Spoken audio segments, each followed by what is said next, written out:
louvamos, nós te agradecemos por tudo que foi dito, foi anunciado, foi proclamado, foi cantado nessa noite. Obrigado porque tudo isso resultou para a glória do Senhor. Mas, ó Deus, nós nesse momento vamos abrir a Tua palavra e dela vamos retirar pepitas de ouro, coisas maravilhosas para a nossa vida. Amém. E que o Senhor fale aos nossos corações, como o Senhor falou até aqui. Abençoe, ó Deus, o coração de cada um de nós, para que seja terreno fértil, ó Deus, para receber a semente poderosa e frutífera da Tua palavra. Amém. Essa é a nossa oração, em nome de Jesus, amém.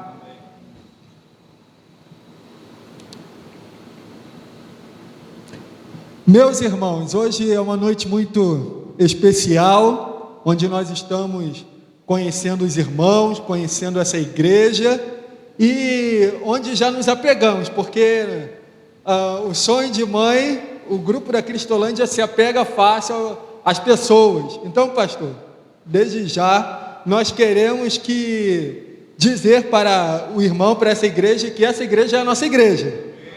Vamos estar passando por aqui todas as vezes que Deus permitir. A gente só está meio assim recluso no nosso cantinho lá por causa da pandemia, mas se Deus quiser, quando isso tudo acabar, a gente vai aí estar sempre com os irmãos. Esse é o nosso desejo. Queridos, abram as suas Bíblias em Filipenses 3. Eu quero ler somente um versículo com os irmãos, na verdade 2, Filipenses 3, 13 e 14. Carta de Paulo à igreja de Filipos, capítulo 3, versículo 13 e 14.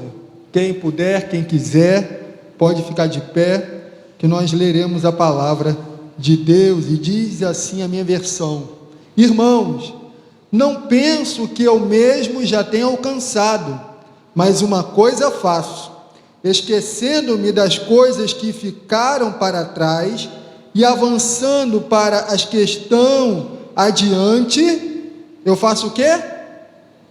O que está escrito na tua Bíblia? Prossigo para o alvo, a fim de ganhar o quê?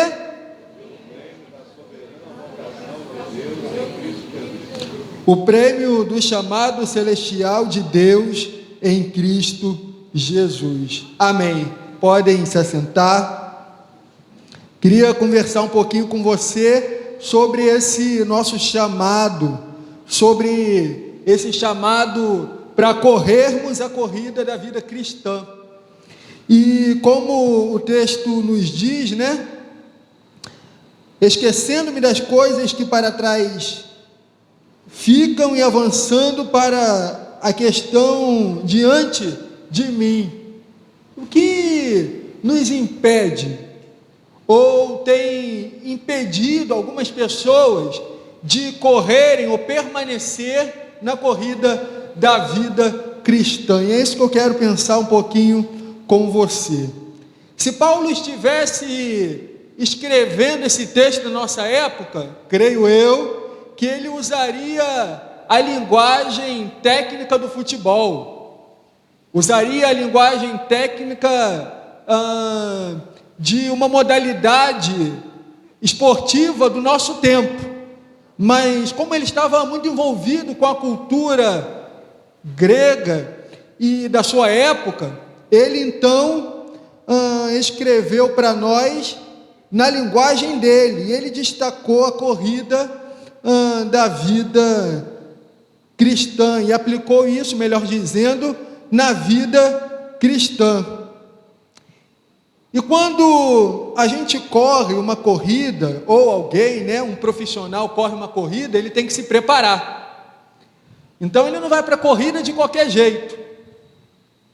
a alimentação dele é toda preparada, a roupa dele é especial, ninguém corre descalço ou de chinelo, a maratona lá do 31 de dezembro, né? A São Silvestre, há um preparo, há uma técnica nisso. Um jogador, para jogar futebol, ninguém vai com chinelo havaiana para o campo de futebol, há um preparo. E por que nós, muitas das vezes, vamos para a corrida da vida cristã, enfrentar as batalhas espirituais de qualquer jeito? E, queridos irmãos, quando a gente pensa em batalha espiritual, em vida cristã, em corrida da vida cristã, em relação a Cristolândia, o sonho de mãe, a trabalhar com pessoas, né, na restauração, na transformação de pessoas, nós nos colocamos nas brechas por elas, e aí a gente vê que a gente precisa estar preparado. A gente vê que a gente não pode entrar nessa luta de qualquer jeito, porque o diabo, que é o nosso adversário, né, como diz a palavra de Deus, anda em derredor querendo nos tragar. E traga mesmo, irmãos, traga mesmo. Mas eu queria aplicar esse texto para as nossas vidas da seguinte forma: muitas das vezes, as coisas que nos impedem de correr a vida cristã, em primeiro lugar, é a falta de comunhão que temos uns com os outros. Em segundo lugar, é a nossa religiosidade. E em terceiro lugar, são os inimigos da cruz. Você pode repetir isso comigo? O que nos impede de correr a vida cristã é o seguinte: em primeiro lugar, a falta de comunhão. Em segundo lugar, a religiosidade. E em terceiro lugar, os inimigos da cruz. Quando a gente lê os versículos anteriores desse texto, Paulo, ele vai aconselhar a igreja, né, a permanecerem unidos, a fazerem tudo com amor, sem desavenças, sem ódio no coração. E aí eu lembro das palavras de Jesus em João 17, que ele ora dizendo: Pai, faz essas pessoas serem uma só, como eu fui e sou em ti, para que o mundo veja, para que eles testemunhem mesmo a minha ressurreição, testemunhem a minha vida, da minha pessoa. Infelizmente, a nossa falta de comunhão como corpo de Cristo impedem muitas pessoas a conhecer Cristo, a experimentar Cristo. Em segundo lugar, a religiosidade. Muitas pessoas que entram na Cristolândia já passaram por onde muitos de vocês estão sentados aí. Já foram levados às águas batismais e pensam que isso foi o bastante, e pensam que isso ainda é o bastante para que Cristo, de alguma forma, as aceite. Mas aí a gente se envolve com essas pessoas, discipulam essas pessoas, sentam com essas pessoas e mostram para elas que a decisão que elas tomaram no passado não foi o suficiente para experimentar a Cristo Jesus. E aí Paulo vai falar com aqueles irmãos da igreja de Filipos sobre a circuncisão. Aqueles irmãos estavam presos na religiosidade da circuncisão.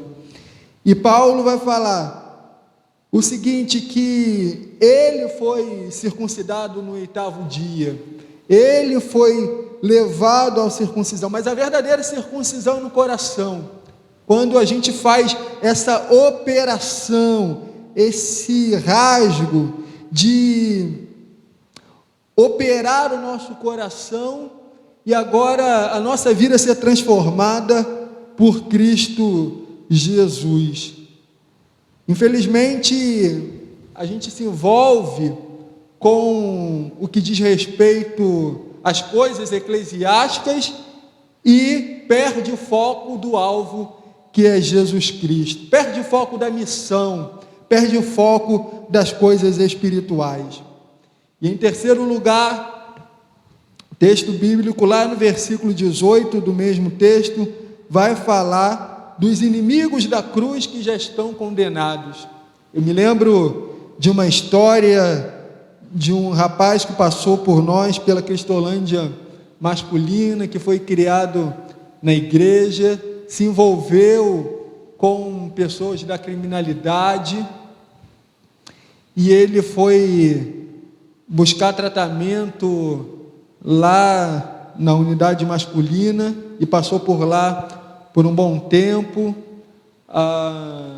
Na verdade, a tia dele, né, pegou ele para criá-lo, porque o pai e a mãe eram envolvidos em drogas. Para dar uma vida melhor àquela criança, ela e o esposo pegou ele para criar, e aquela criança foi criada na igreja, se tornou adolescente, mas se envolveu com os inimigos da cruz, se envolveu com pessoas que não eram para se envolver. E aí, por decisão própria, quis sair da Cristolândia. A gente diz, né, já tomou o chá de já tô bom, o chá do já tô bom, e quis ir embora.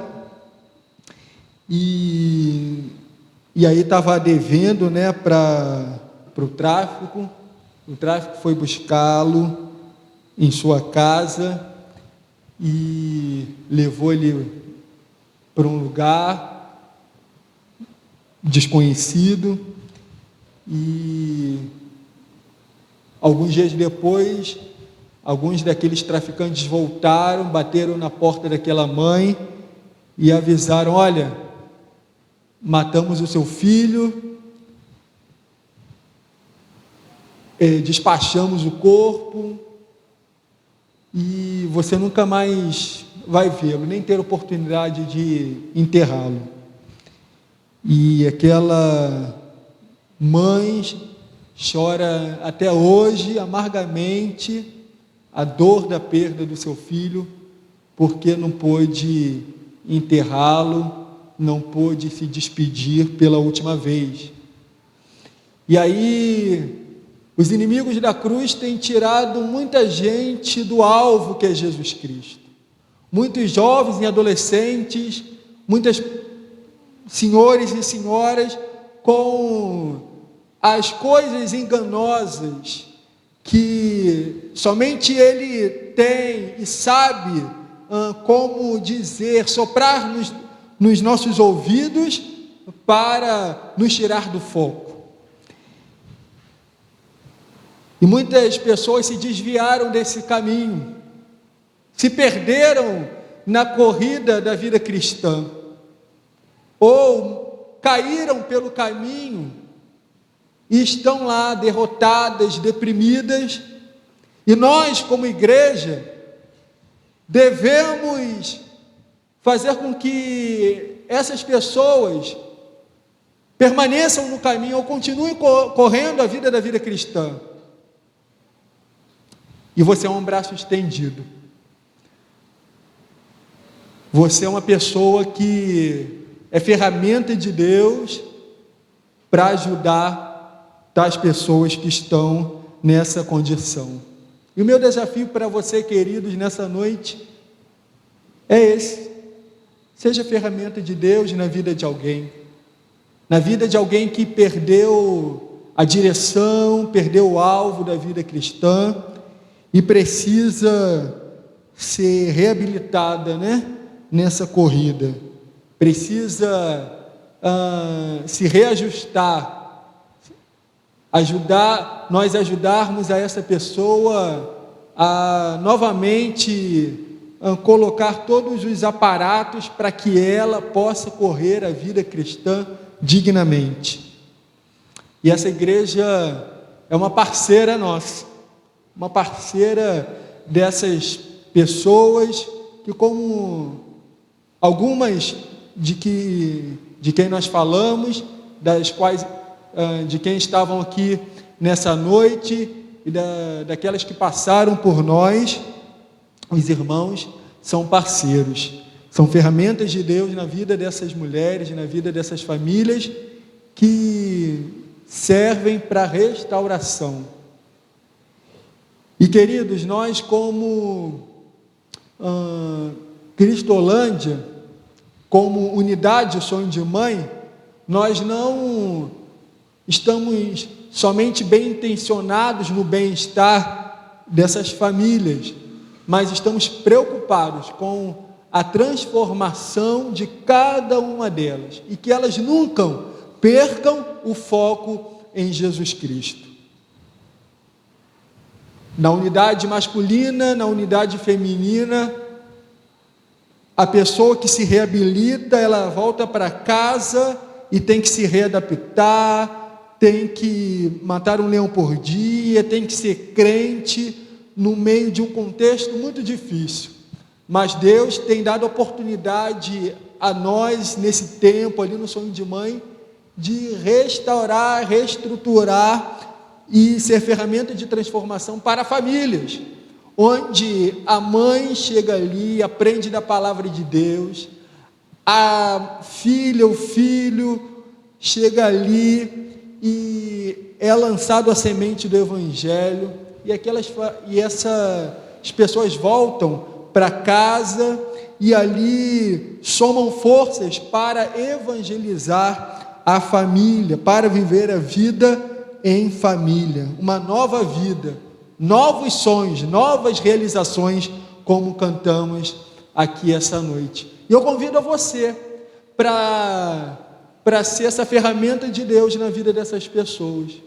Você que aceita o desafio de caminhar junto, correr a vida cristã, correr a corrida da vida cristã junto com essas pessoas. Eu quero orar por você nesse momento.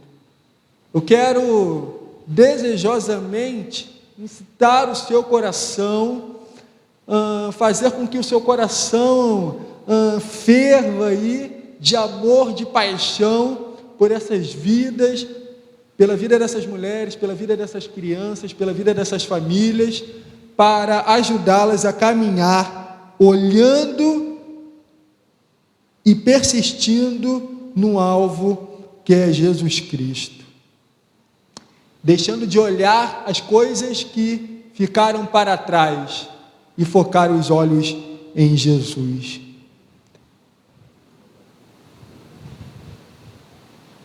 A minha primeira oração vai ser essa. A minha segunda oração, nosso segundo clamor, vai ser por você.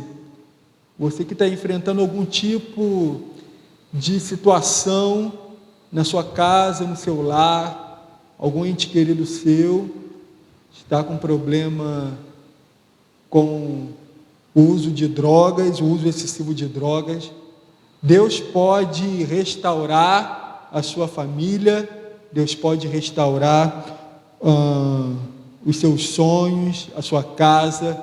É só crer no nome de Jesus. Vamos orar?